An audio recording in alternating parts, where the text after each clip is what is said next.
Here we have the tail of 4 Tongshen TSDZ2 motors. This is the first motor I bought, and as you can see, I've fitted it with the 52 chainring on the outside and the 42 on the inside. I've done that because I live up on top of a hill and I don't really use a 52 for doing the hard work, but for when I'm going downhill, I don't want to pedal at a cadence of 120. So I have the bigger chainring just so I can add a little bit of power around some corners at times.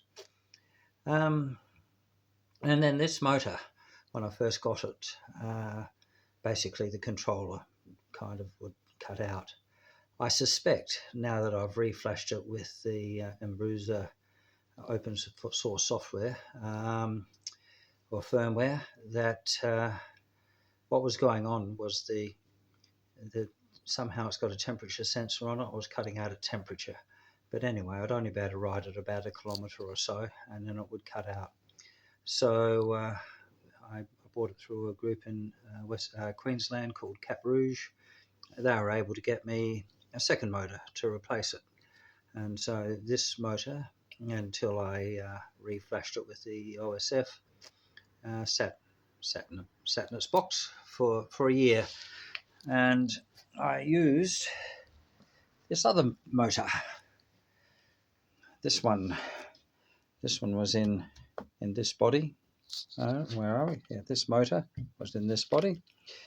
But as you can see, this motor, fairly quickly, I'd say, probably after about, I don't know, the first 500 kilometres or so, I'd overheated it. I'd ridden it too hard in the South Australian summers. And you can see the discoloration there.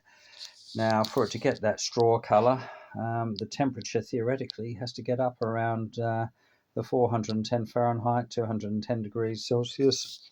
So that's pretty hot, burn your fingers if you touched it. And you can also see that the ink from the texture has discoloured to white.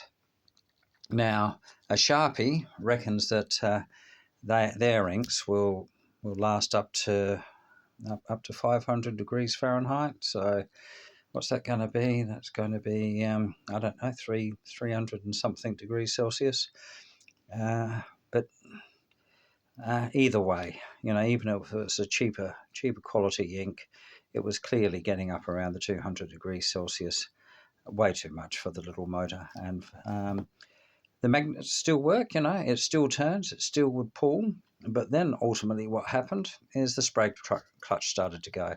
So I put in a replacement motor that came out of this one. Now, I bought this motor from secondhand from a fellow called Johan. And you can see from here that the teeth are just a little bit chewed up. Very rough to touch. They don't have the milling shape and everything that they should have. They're all on an angle, chewed up, thin, like a bandsaw blade. Anyway, so with this motor, it died. It chewed out, and so Johan bought another motor. This one, I don't know which one he got first.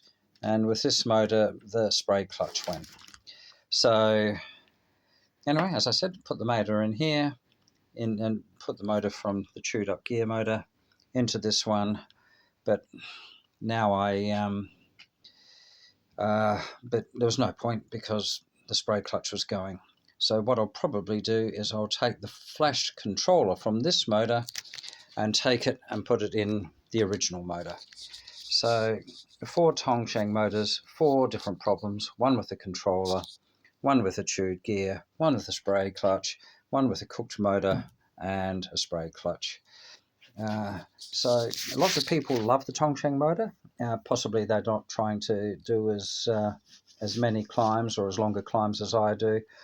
For a lovely little commuter around a city, or a few steep hills every now and then, just going up a couple of 100 meters and then, going up 50 or 60 meters and then going back down again, giving time the motor to cool. they're probably fine. But for my commute, it just wasn't cutting the custard.